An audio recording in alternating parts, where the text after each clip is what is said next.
We are back again with another episode of that Simpleman Comics and Friends podcast. Another super great guest tonight. You guys might know him as Peter Santamaria, or you most likely know him as Attack. Peter, how's it going, buddy? What's up, Brian? Thank you for having me, brother. Appreciate it, man. I love watching your show. It's great stuff.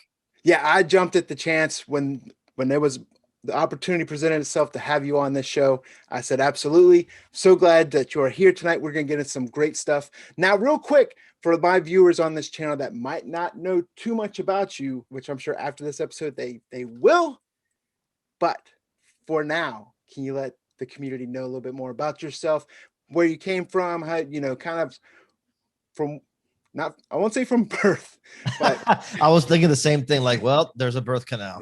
Yeah, that's where my mind went immediately. I have the sense of humor of a 10-year-old. I'm the same way. Someone says that to me, I'm like, well, it started on a rainy night in '76, but exactly. But yeah, just kind of let the viewers know, hey, yeah, man, what you're all about. Yeah. So again, I'm Peter Santamaria. I started I started an Instagram handle called Attack Peter some years ago, and it stuck. And now it's the name of this company that I help to manage and run and work on at Skybound Entertainment. And I'm sure a lot of you guys know watching, Skybound Entertainment, Skybound Comics, Image Comics, that whole team over there makes just the most kick-ass stuff, and they've been making it for such a long time that I really get to live my dream every day. I'm an artist. I work primarily in printmaking, which is, I guess, an unusual medium for some people. It deals with me carving images out of linoleum, rolling ink on the carvings, pressing paper onto them, and then making prints that way. And because it's an unusual medium in our world of like pop culture, comics, movie posters, it really caught on. In the last 5 years, especially, and got the attention of the folks at Skybound. And now we're working together on building this brand. And most excitingly for me recently is getting into making artwork in comics. So I always say like I snuck into comics, or they snuck me in the back door at comics, because I used to always think that, this art style may or may not go over well with traditional comics fans, but I am so pleased to find out that that's quite the opposite. And there's the variant cover I did for Ultra Mega. Shout out everyone at Skybound, James Herron for, tolerating my artwork, and, Big Clutch, Sean Kirkham over there, and the whole team at Skybound making it happen. It's amazing. I live my dream every day, Brian, as we'll talk about, I'm sure. But again, just happy to step in and tiptoe into this world a little bit here. I want to bring up, you mentioned unusual, right? An unusual form of art. I almost would say that it's almost a lost form of art also, because in today's time, there's a lot more digital type artwork. So the process that you go through, and for those that aren't aware, make sure you guys check out Attack Peter on Instagram. Make sure you check out, he also has a great YouTube channel that he goes through the process and breaks it down. And it's almost mesmerizing to watch, where you say, hey, here's my piece of linoleum. And then it's like, I'm going to sketch it out real quick. And I was like, what's he sketching out? It just looks like black blobs. It's a mess. Turn it into this amazing piece of art that you could do prints on. Yeah. You're right. It's one of the oldest forms of art. It's like one of the original ways of making multiples. So like when we, buy prints of our favorite artists and their artwork, or get posters, if you collect posters from like Mondo, or their beautiful screen prints, or not lithographs, but they're digital prints. And like you said, that while there was a handmade process in the steps of making the artwork, at some point it goes through this like machine made process. And so these prints that I make, these posters that I make, the artwork I make, the whole thing is handmade from start to finish. And as you're saying, like the drawings start off real terribly. And it's one of the greatest things about the relationships I've formed, is the people that we work with learn that my sketches are not indicative of the final product, but it's just the way I get things on the linoleum. And you literally get gouges and blades, and you carve out the negative space or the background of the image, so that what's left is like a raised area, like a stamp. Like when you got stamps when you were a little kid, you did well. It's like the same thing when you see a stamp, but larger. And that allows me to make multiples over and over again, depending on our edition size, of course, and get everybody a handmade piece of artwork, oftentimes for less than you would even get, in terms of the price of these things, for less than you would get sometimes a screen print or a digital print or a lithograph. And I'm real proud of that, or giclée, and I'm real proud of that because I always felt that I wanted to have an inclusive presence in the art world. That, I grew up didn't go to a lot of art schools or didn't take a lot of art classes as a kid, but in college I took real like conceptual art classes. So the kind of stuff that you see joked about. If you ever see the movie Art School Confidential, for example, it's exactly like that. Sometimes it feels like the worse you draw, the better they love it. And everything felt very exclusive. It's like the banana taped on the wall. Yes. Yeah. Yes. That's really a thing that you have to contend with. And I'm from Miami, so that's the hometown of that nonsense. And the idea is that I always thought about, like, I want to make artwork that my buddies would enjoy and be impressed with, but I also wanted to make artwork that my grandpa, my uncles and aunts, like, could at least get it. You know what I mean? And not when we used to have like gallery exhibitions when I was in college. I remember them showing up, and sometimes I felt like they felt bad that they didn't understand what they were looking at. They may or may not have, but I felt that sometimes they felt like outsiders or oddballs. And so I hated that. I hated that they would feel that. I respect everybody's right to make whatever they want, but I wanted to make stuff where you get it, and if you loved it, you can get the handmade one, and you don't have to be a millionaire to pick it up. One of the things I like is, I mean, it stays with what we've been saying about, sure, it's unusual, but you almost have seemed to have, no pun intended, but carved yourself your own little niche, that kind of stands out, sticks out. And it's one of those things where if you see it, that that's your type of art style. That's hey, I think that's an Attack Peter. You can just look at it and kind of automatically know what it is. You see, comic book artists that are like that with painting, but the way you do it with your screen prints, block prints. Sorry. No, it's good because most of the time you do get screen prints. Yeah. And that artwork sometimes it is. And so the difference, just so you know, like it's close. And we have made screen prints so that but like screen prints. So what the difference is folks will have, or whoever's making the screen print, it's a screen that has a certain amount of the holes plugged up and some of them open. And then you drag ink through the screen, and the right amount of ink goes through, makes your image. You do it in layers, and you get a multicolored screen print. Yeah, I've always wondered it kind of makes sense when you watch them drag it, but it's always like, well, how do they block it? Yeah, it's a chemical, and then like it's almost like old school photography where you burn an image with a chemical into the screen, and then the chemical that you use or the liquid that you use to block the holes, it only is this is like a real layman way of explaining. I'm not that smart about it, but that chemical only blocks certain holes that have been burned with the image. So gotcha. Yeah, but it's the point is that you're not wrong, and that is something that I thought about since day one. Dude, one of my, if not my favorite artists of all time, the artist whose artwork got me to stop everything I was doing in my life, because I was trying to be a musician in my early teens, early 20s. And then I walked into a comic book store in Orlando. It was called Coliseum of Comics. And I was actually there to meet Jim Lee. He was doing an autograph signing, and during the Hush days and all that. And I saw a t-shirt on the wall hanging of Mike Mignola's Hellboy. And dude, I never seen Hellboy. I didn't know. It changed everything. I'm like, what is this? And it sent me down a spiral that to this day, I see that stuff and I go, there's something rare here and unusual, and it attracts, it pulled me off my career path. Like it pulled me off what I thought I was going to do with my life and into just wanting to tap into that to some degree. And it was something that I worked on forever. Like you're saying, I want you to see my artwork, Brian, and know it's me. I want you to know it's my work from a distance. Partially part of the reason why I always made larger 20 by 30 size images is to be at a convention floor when there's so many awesome artists. I always displayed my stuff vertically, the biggest size I can make it, so that if you were like 4 booths away, I wanted you to accidentally look up and go, wait, what's that? And then feel like you have to come over. So yeah, all of that is something that I thought about.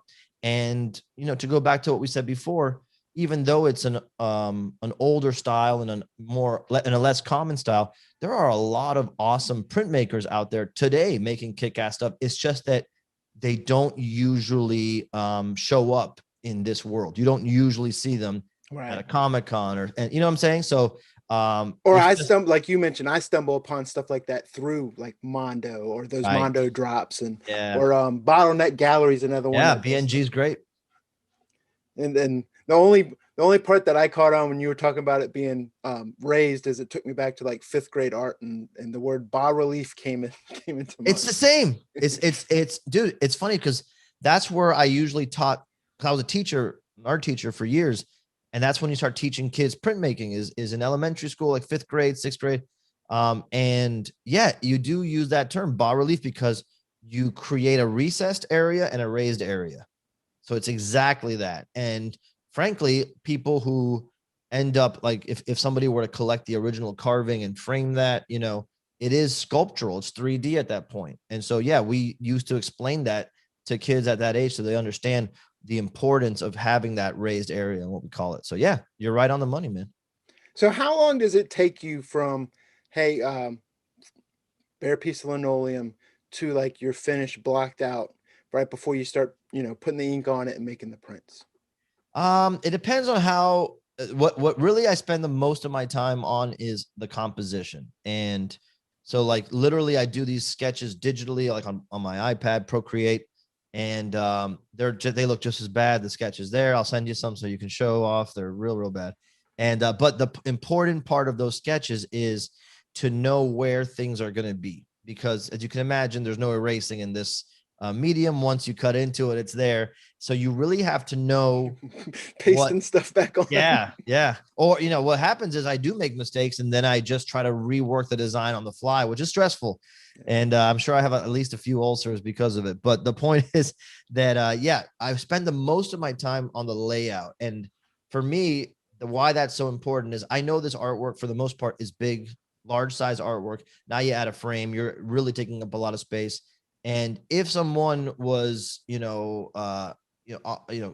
interested in buying one of these pieces, I imagine that they don't live in a mansion. They have a regular size home or a small home. And this thing has to probably be their single representation of that character or that property or that thing. So I want it to be like, sometimes I feel like I want to play with compositions and make something that, like, I don't know, like you're looking at the guy all the way in the back at the cantina scene and all that. But I never want to do that because I want to give everybody the biggest like splash page vibe, you know, an iconic splash page vibe. So I've got to nail that composition, you know, in case it's the only representation they have. So to answer that question, that's where I spend the most of the time. But once I get the thing sketched on, I sketch it in a matter of seconds. Like it's literally a big fat Sharpie. I only draw with that. And then I'll usually draw with a white marker or a white color pencil, some details in, and I start carving. And something that's 18 by 24 in size, which is the big size I work in, it can be between 3-5 days, 8-hour days usually. And sometimes I'll go a little longer. And if I'm feeling it, do a 12-hour day, you know, is not uncommon over here. And yeah, but it depends on the image, but that's roughly, I would say I usually block out a week worth of days to carve it out. Do you have to go to like an art store to get that, or can you go to Lowe's and get linoleum? No, not the same. Yeah. And that's where I first heard the term too, is linoleum tile, right? Right. Yeah. There are similarities. Obviously, material is the same, but it's different in this presentation. But yeah, you can get it even on Amazon Prime or Amazon, I should say. Linoleum.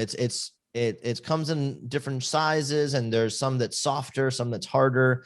And when we give it to kids or a beginner, really, because it is, you know, you're dealing with a sharp tool, you need to learn the feel of your hand, or else you're going to cut.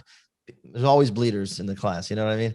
And so there's softer ones, there's harder ones, but the company I have to shout out who always takes care of us and they make some of the best stuff is Speedball, the same company that used to make that makes a lot of that black ink that, you know, inkers would use forever. So yeah, Speedball hooks us up with the linoleum and ink and all that kind of stuff.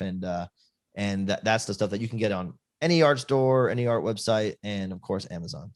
Yeah, and it's great because I watch it, and between you and some of these other great artists, right? It always, like talking about where you use the big black Sharpie, right? Yeah. And you watch it and you make it look so easy, but I know it's not, and it's funny because it's something that back in the day I'd be like Bob Ross or whatever, Yeah. the Pretty Little Trees, everything like turning. I don't want to say blob. I'm not meaning it in a bad way. No, But I hey, get you you. take a It is a black blob. blob and you turn it into this amazing piece of art, and you're like, you try to do it yourself, and it just looks like a messy black blob.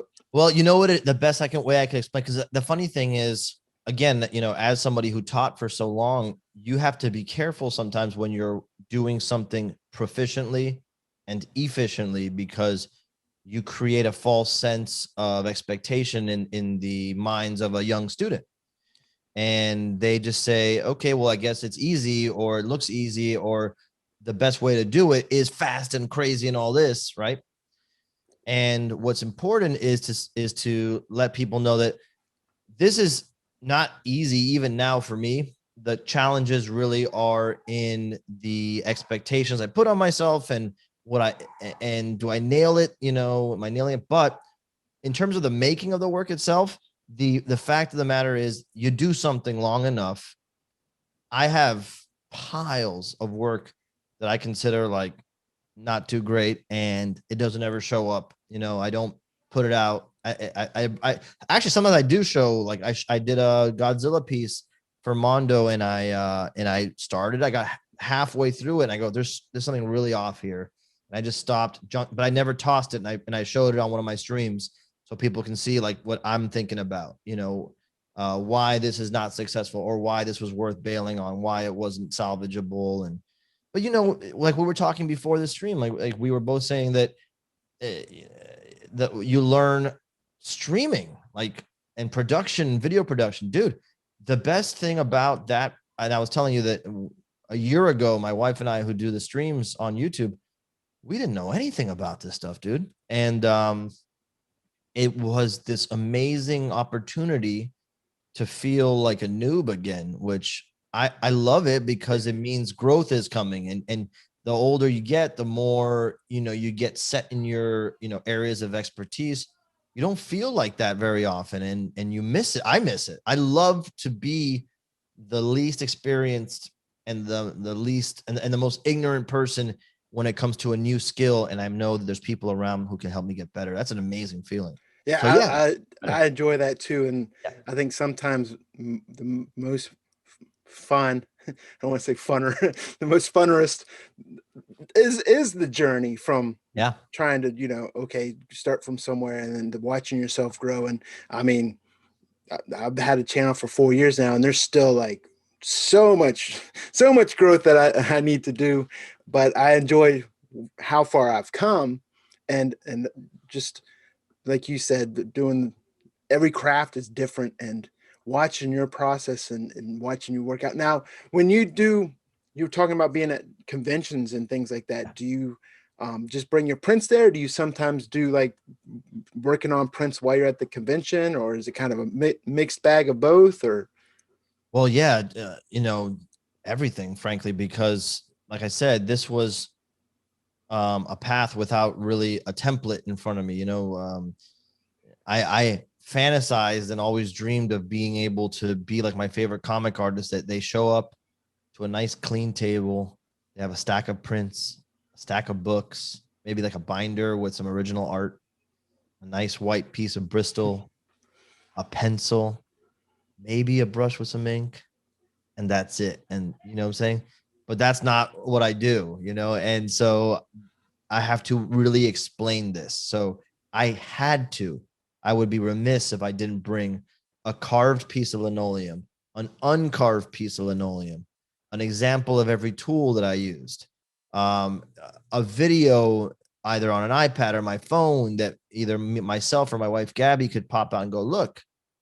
And all of that together, I think, where it started off as me just wanting to make sure I'm communicating this properly, ended up creating an experience for folks, and where you don't just feel like you're there to buy something like a customer in a, in a shop. You feel like you got some insight into another world, because what we do, yourself included, like a lot of people don't even understand how to turn the camera on. People don't understand how to stream something, how to make artwork that looks a certain way. So whenever we share that with someone, we're really giving them a special experience.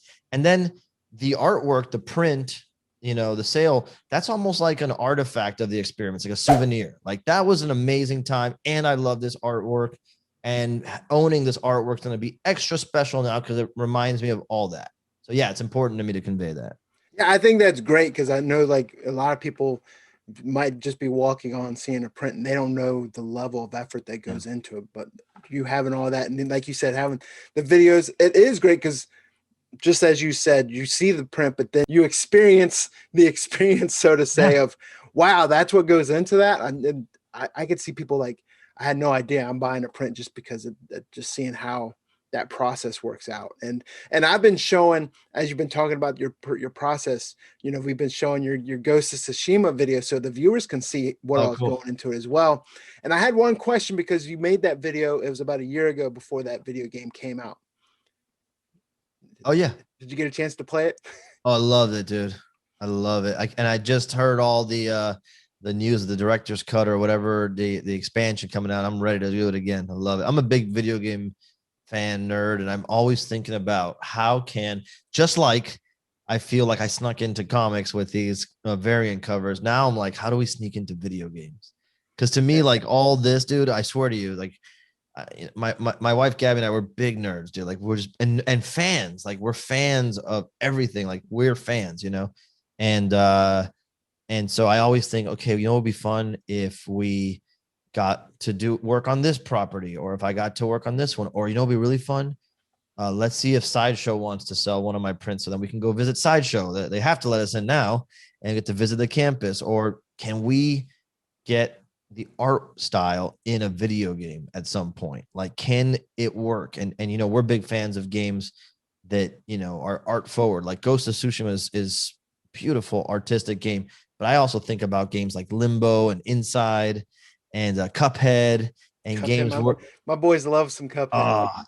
the kids are so good at it. I'm so terrible at it. Yeah, I was like, man, Right? this is hard. It's hard and they're brilliant, right? And so, but yeah, to me, it's a space just like if I think of a kid right now, a kid is picking up a video game the way I picked up Spawn #1, waiting in line for hours outside my comic shop as a 10-year-old.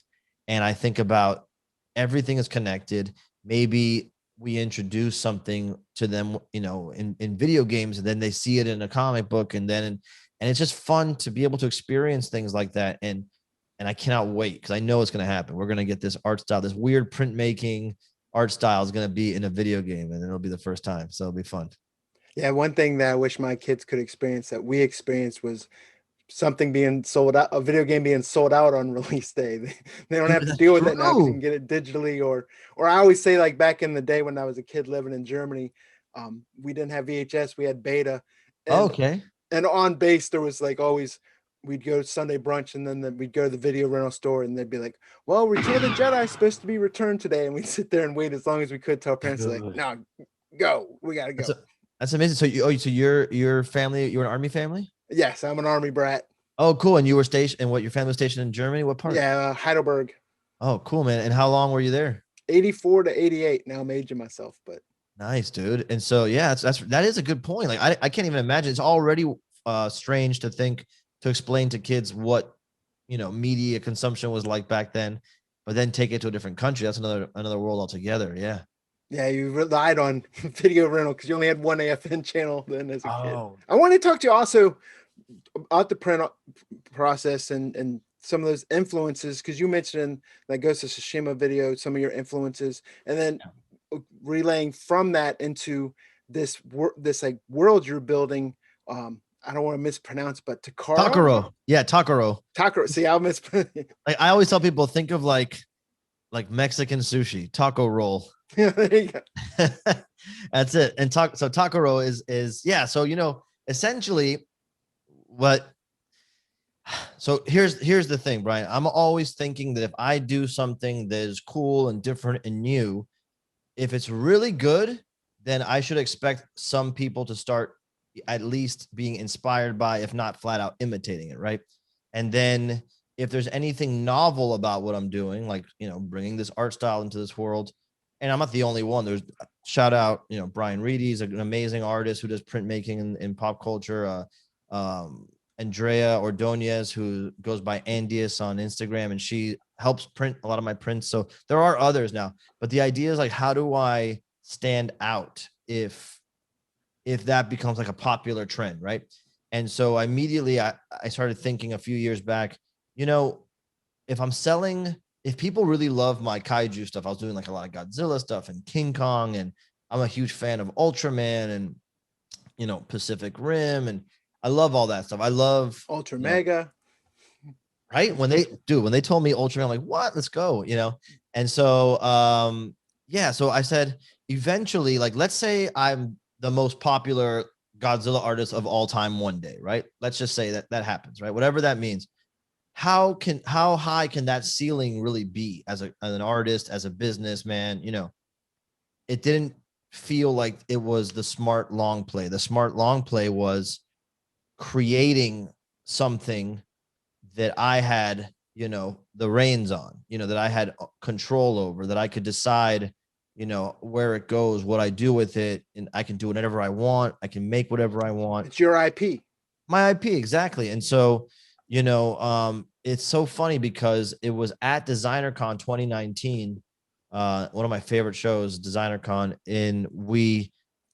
I set up my booth and my prints, and I usually put my kaiju stuff right at the top, Godzilla and King Kong. But this time I made an original character. I had made an original character to pitch as a toy to some toy companies at this show, right?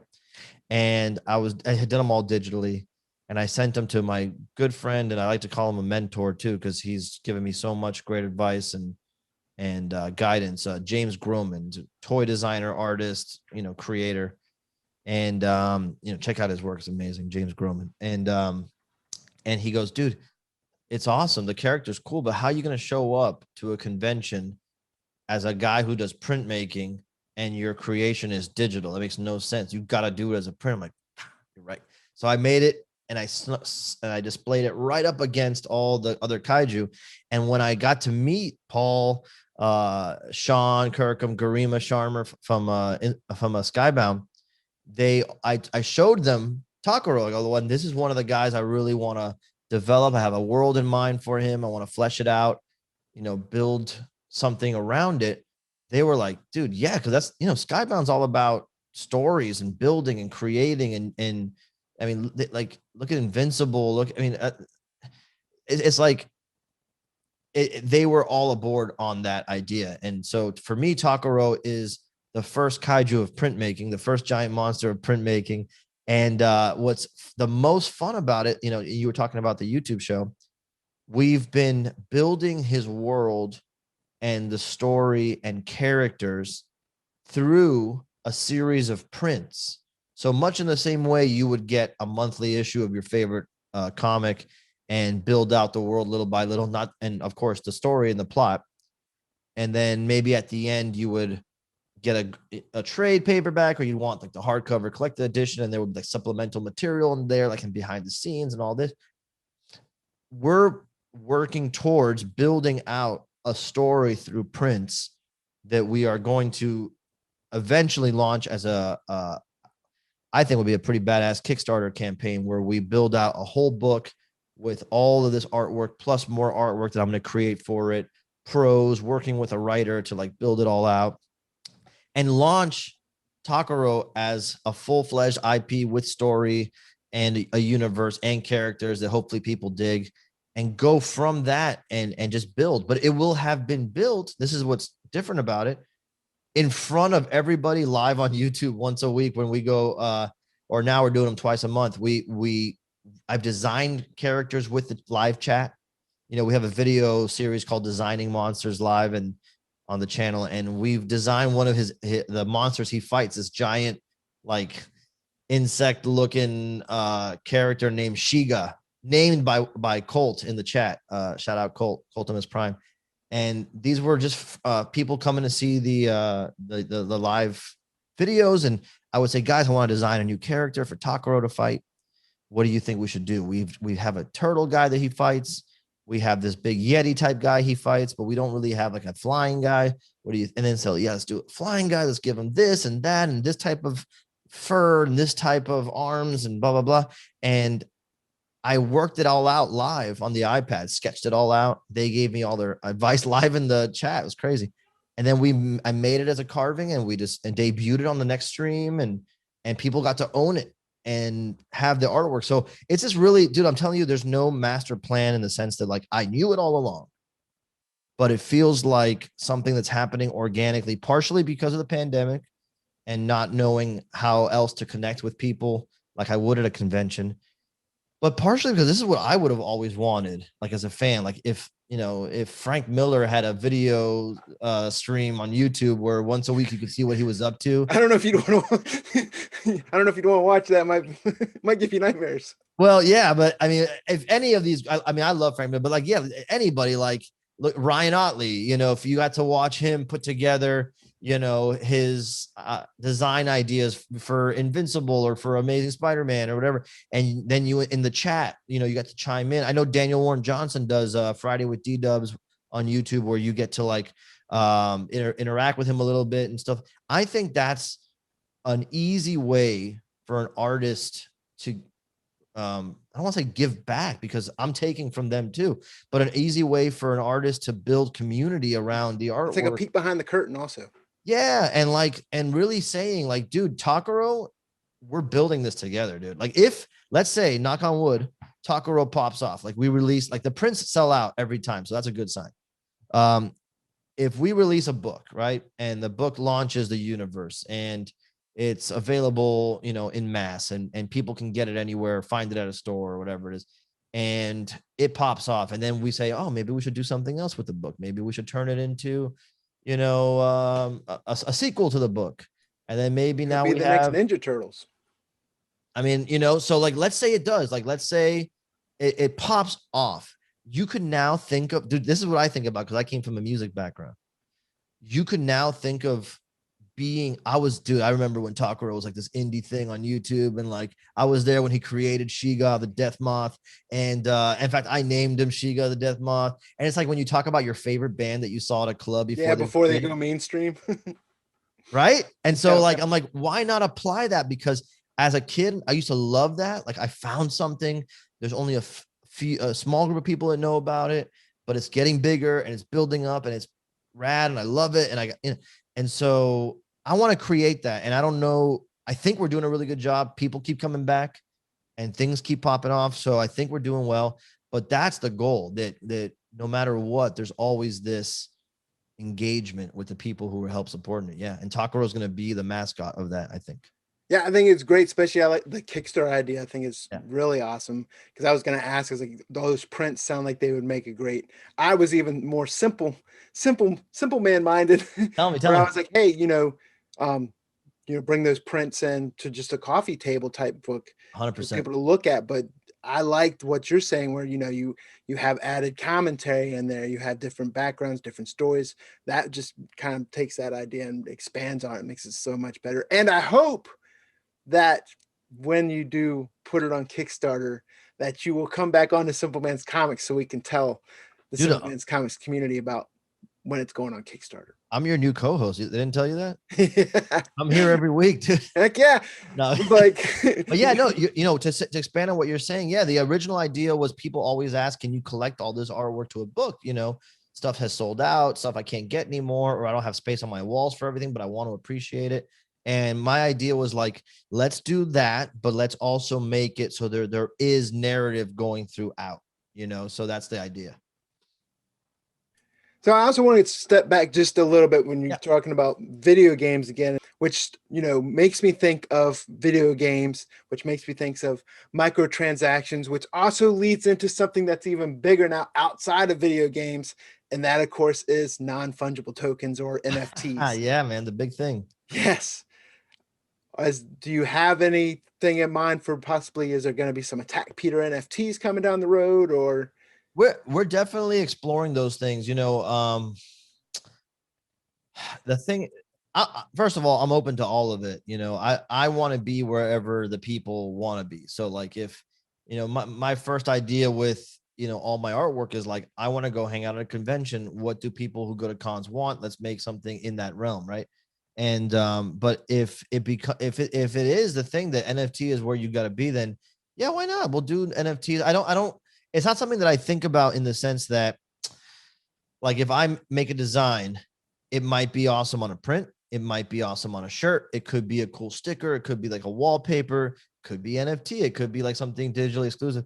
And the amazing thing about getting to be a part of the Skybound team is that there's always, some folks working on, what that next big thing is going to be. And so there are certain things that I'll be like, guys, I really want to do blank. Like, can we do this? And they're like, let's make it happen. And then sometimes they'll be like, hey, we got some really interesting ideas for NFT, for example.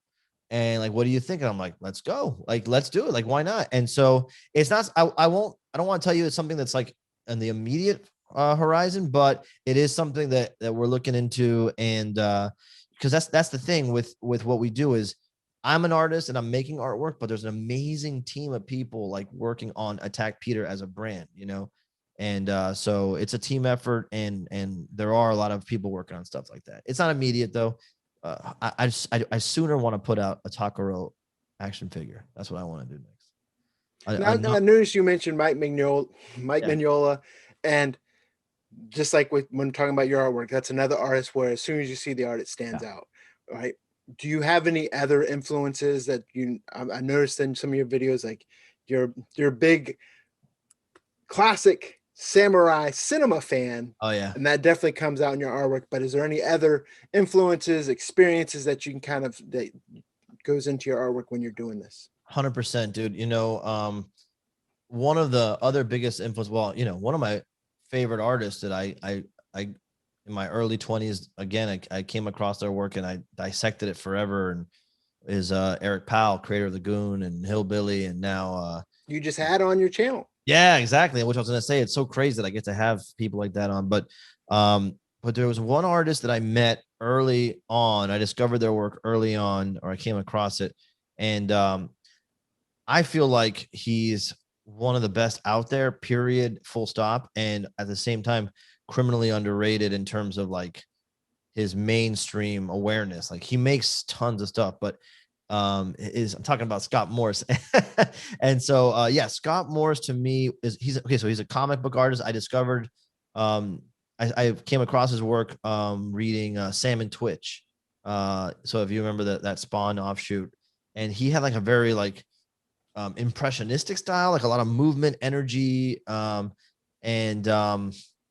and then I met him at Comic-Con one year, almost 20 years ago, and he was doing these paintings on the spot, like commissions for people that you would just, he had a stack of like pre-background, like watercolor backgrounds on these like illustration boards, and you would come up to him, tell him what you want as a commission, and he would, without sketching anything, just maybe like a small reference, because this is before iPhone, he had to think about it sometimes.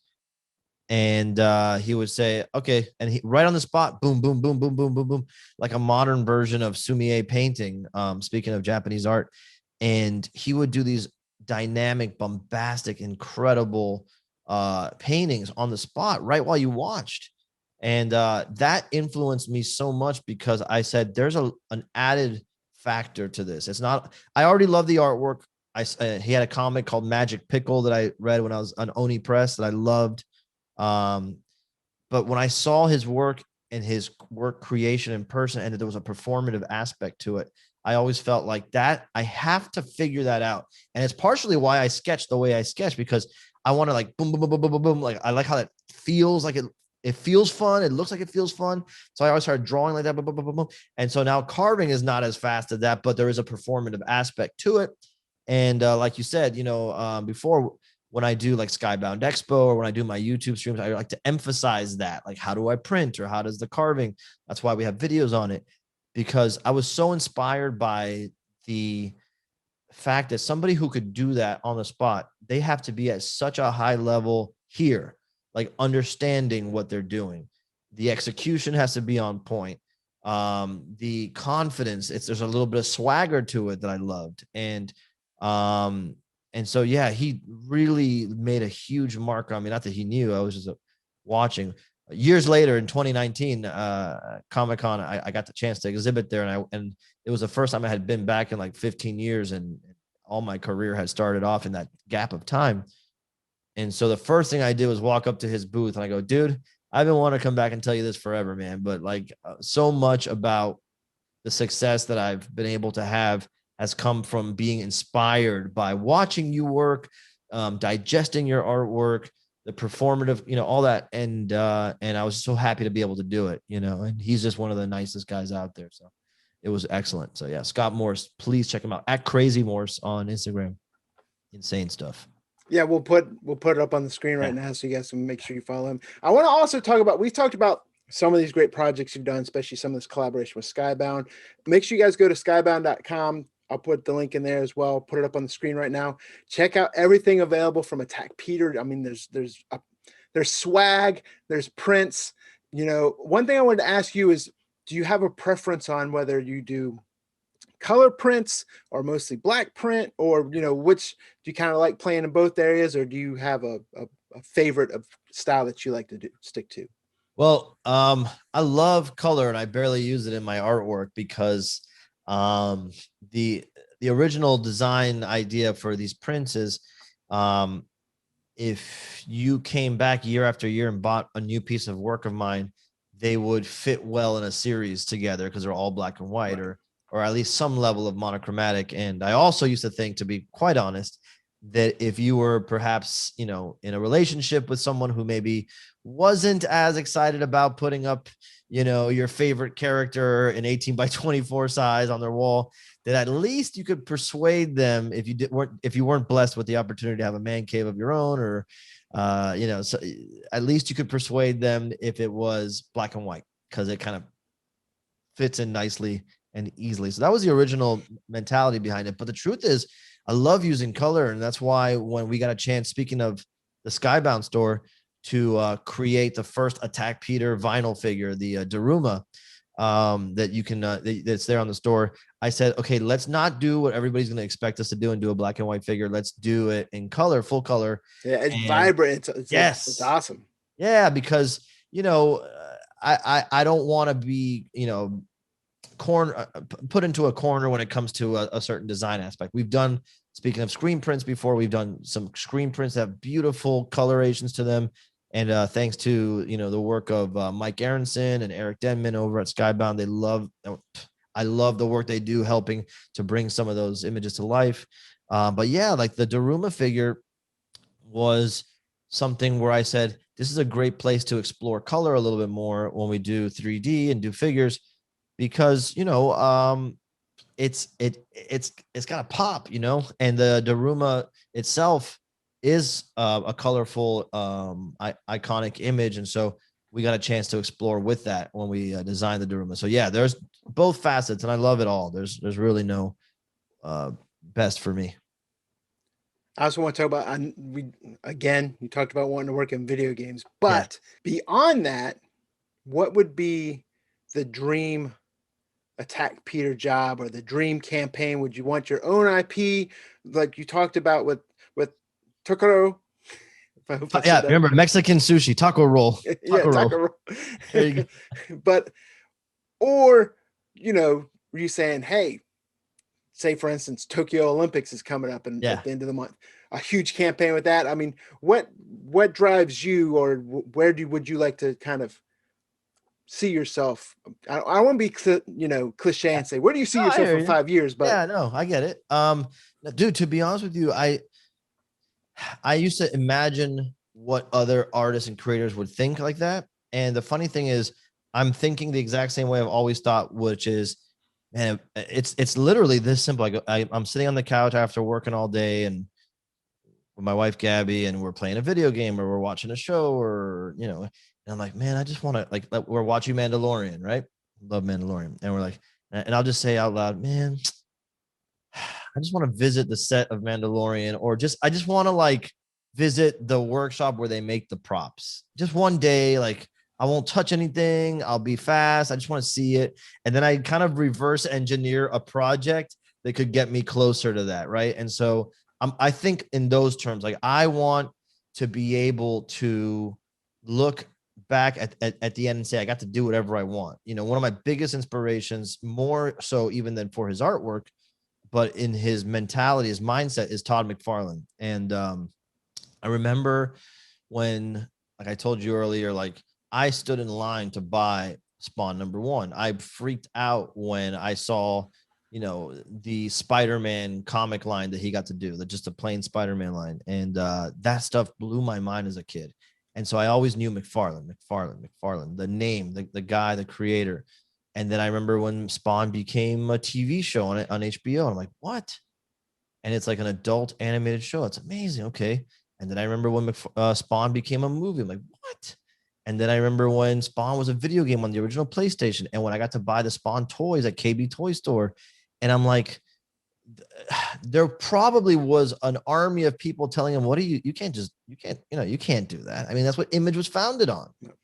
Right. And I'm electrified by thinking of that mindset, that somebody could say, I just want to do this, and why not? So yeah, to be honest with you, Brian, like I want to do that. I want to take Takaro. I want Takaro to be art book / comic thing that really doesn't exist prior, and establish a story. I want people to fall in love with these characters. I want to, bother Ian Howe and Dan Murray at Skybound Video Games and say, hey guys, can we do a video game somehow? Like, I don't know how this stuff works, and it's probably obnoxious for me to even ask it, but can we do a video? And then, or I want to go and pitch it to, get a toy line made. I want to go and get a show.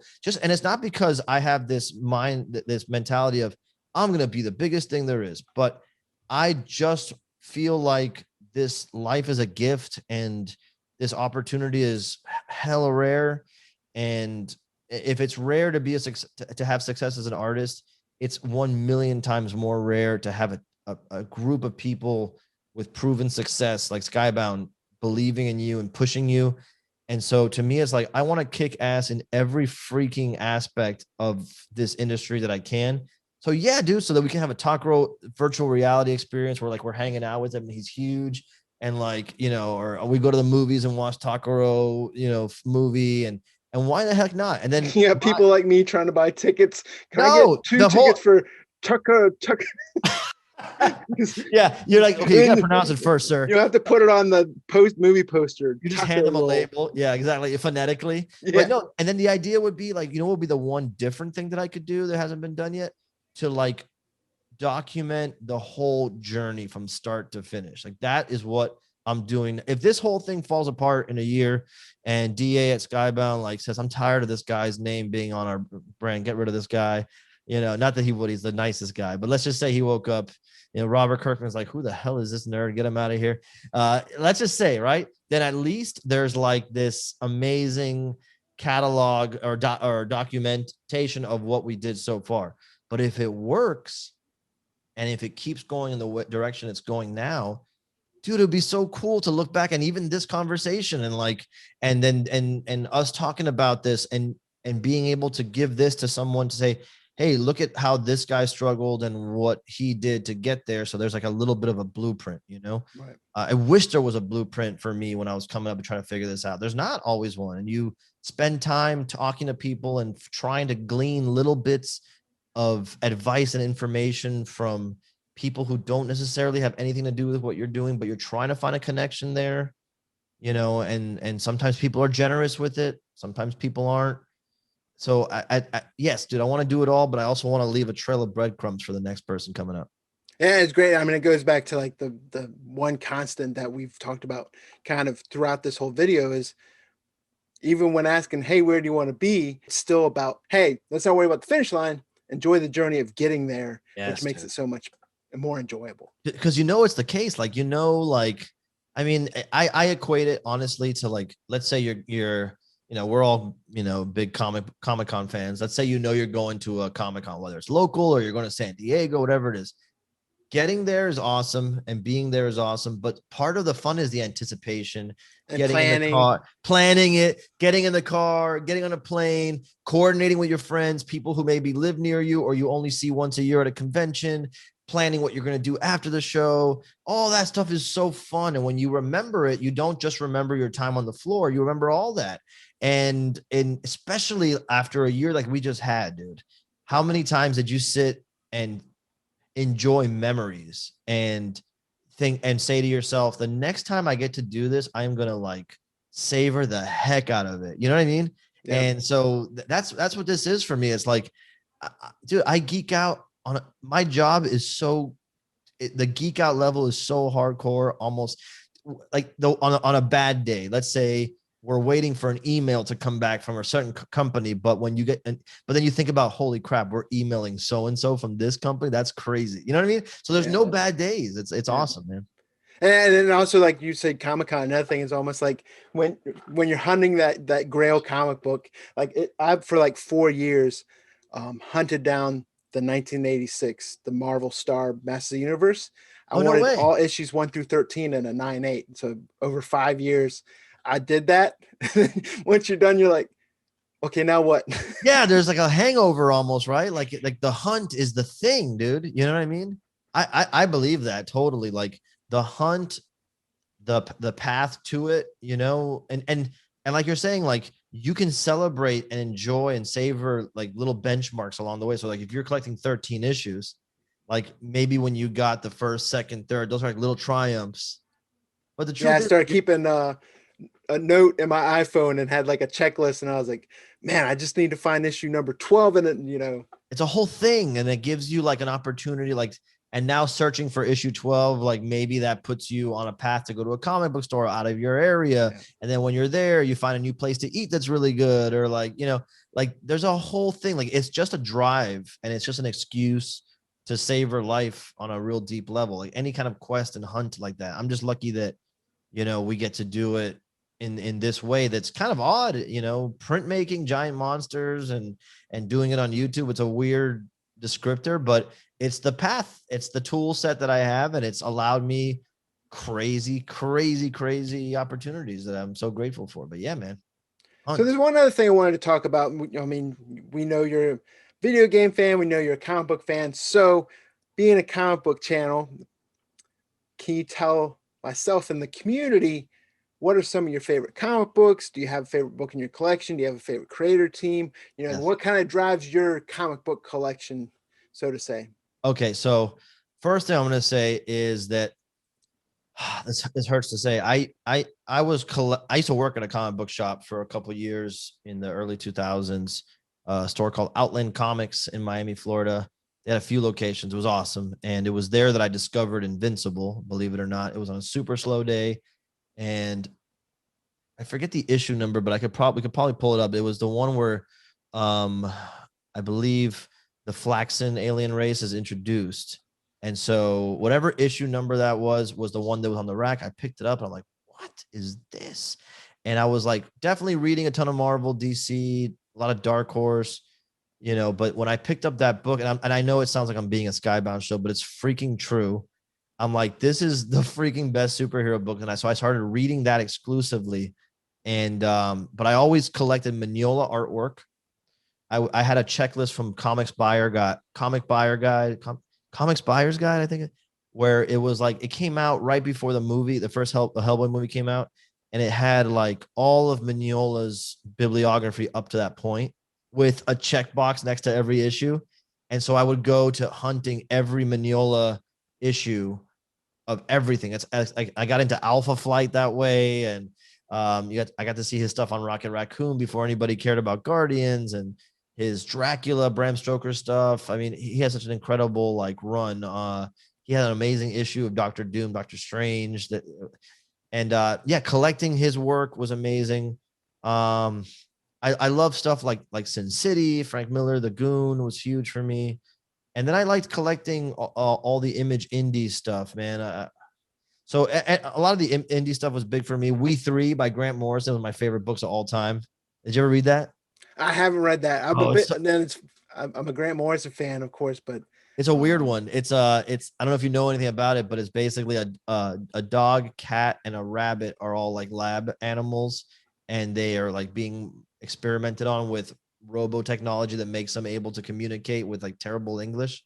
but they like rebel and they escape. And it's kind of like that movie where Incredible Journey with a yes, twist. yes, exactly. I would never have remembered the words, but yeah, Incredible Journey with like a really dark twist. But yeah, man, I had this whole collection of amazing comics, and I sold them the whole collection in Kevin Smith did.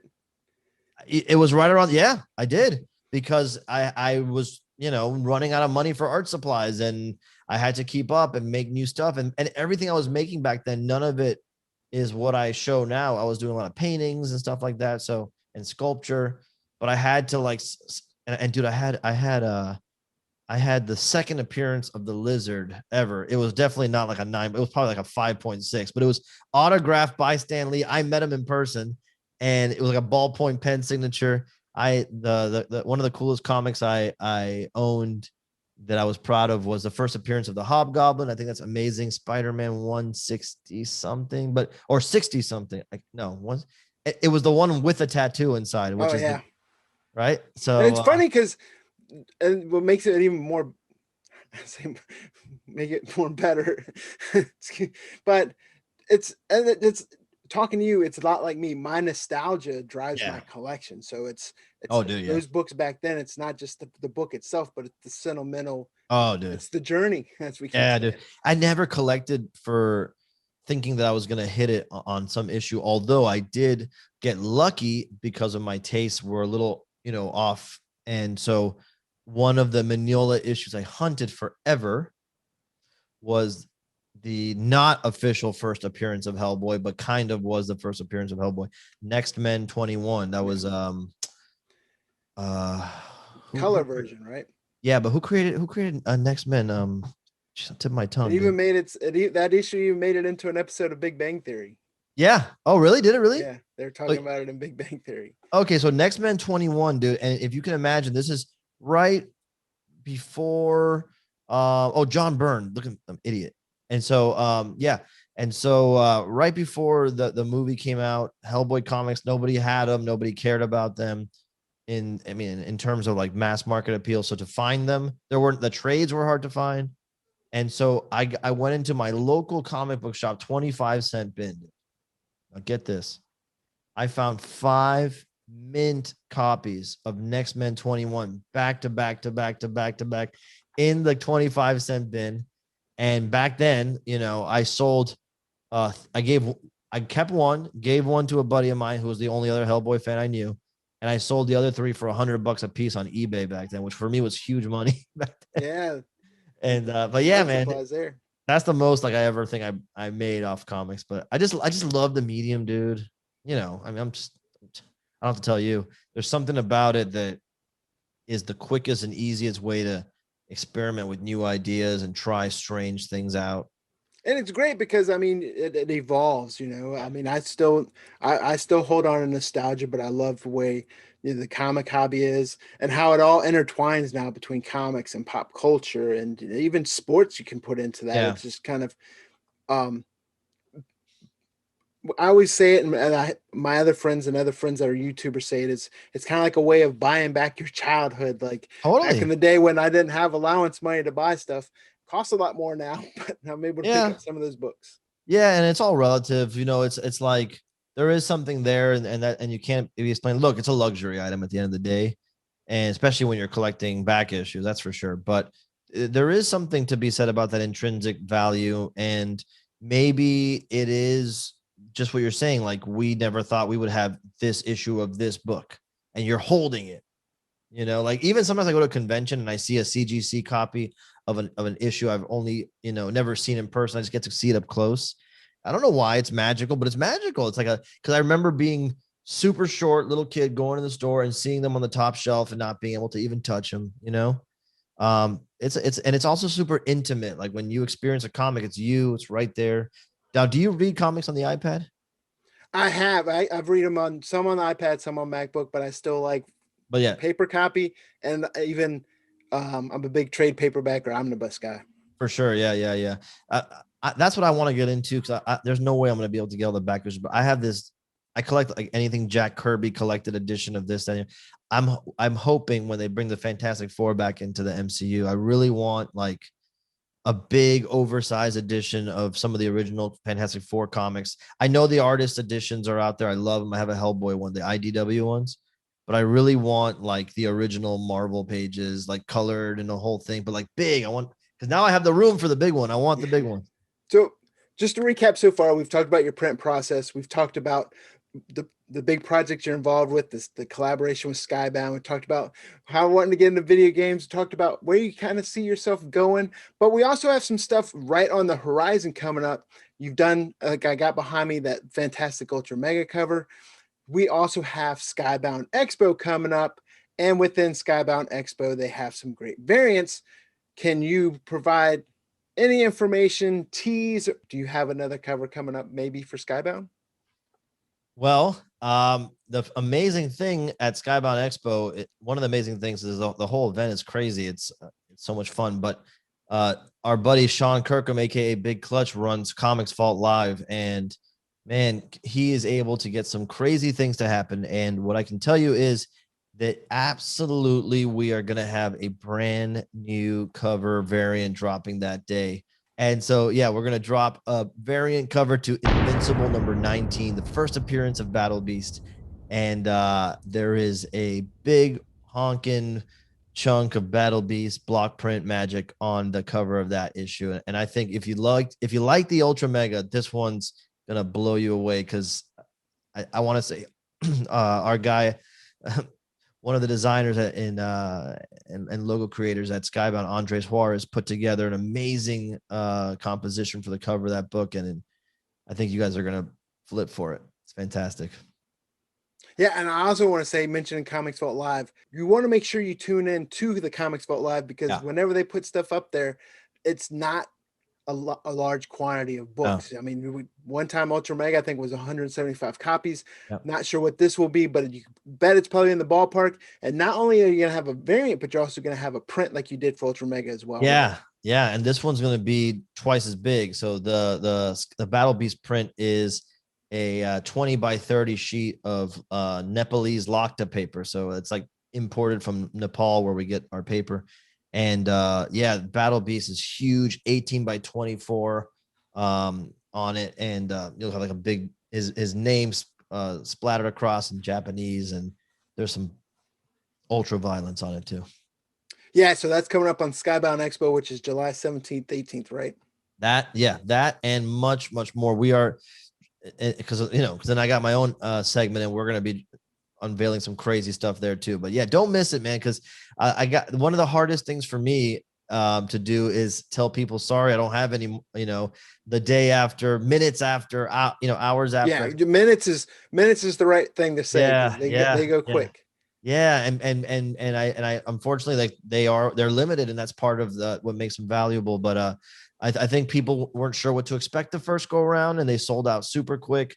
We sold out the first edition of the Ultra Mega print. Then we sold out a second blue variant of the Ultra Mega print, and they're gone. They're gone. And it's a particular thing. Like, I think people collecting these really want them. Yeah. If you're making an effort to be at CVL and you're into Ultra Mega and you want the cover and you want the print, I'm sure some people are going to flip them, but I'm thinking the majority of the people who are getting these are collecting them and holding them. And so I think it's going to be hard to get them after the fact. So yeah, it's a freaking honor, because to me, one of the greatest artists in comic books today, period, is Ryan Ottley. And a character like Battle Beast, getting to work on him and slapping him on the cover there, and then opening the front cover and you see, Robert Kirkman, Corey Walker, Ryan Ottley, Russ Wooten, Attack Peter, Andres Juarez. It's crazy, dude. It's like it's a surreal feeling. So yeah, it's a special one. Yeah, and just to give you guys a little hint, make sure you follow Attack Peter. Make sure you're following Big Clutch on Instagram. Make sure you're following Skybound. That way you can know they'll be posting links. There's a Comics Vault Live Instagram, Twitter account. Make sure you're following those on social. And then another thing is, once Comics Vault Live and when Attack Peter's doing his segment, make sure you're like logged in. If you can be, make sure you're on your computer versus your phone. Make sure you kind of already logged into your PayPal, because all those things will speed it up when you're getting into the checkout and trying to pay for things, because you don't want to have stuff in your cart trying to scramble to get all that going. And next thing you know, you get your cart is emptied out because they've sold out. It's crazy, man, because we keep getting a wider audience, and it's already been a few months since the last time we did Ultra Mega, and audience has grown, but the edition sizes aren't going to grow, so it's going to be a little more challenging as we go. But I think it's worth the effort, man. The stuff's going to be, yeah. So don't miss out. And again, like we mentioned before, make sure you follow Attack Peter check out his YouTube channel, follow him on Instagram, follow him on all his social. I'll put links in the description of this video. Make sure you check those out. But Peter, I thank you so much for coming on. Before we go, you get the last word. What do you want the viewers to know? Well, thanks so much, Brian. It's a real honor to be here and get to talk to your audience and all the folks that love this and have the passion for collecting, in this world so much like I do. I'm just happy and honored to be able to basically walk among you, create some artwork in this world. And I think if you guys are a fan of the artwork, the art style, we're doing so much over on YouTube at Attack Peter on YouTube. We create new artwork there. I take lots of suggestions from the live chat. We release our artwork first on the YouTube channels. We drop the links in the chat, so they don't go live until we drop them. So it's like, pretty fair way to get stuff.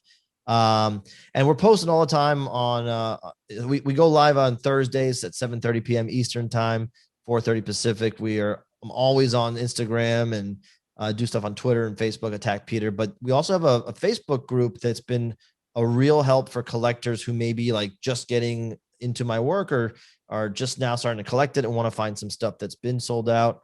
Attack Peter Print Crew on Facebook was a fan started group, and there's a lot of awesome people there that buy, sell, trade stuff.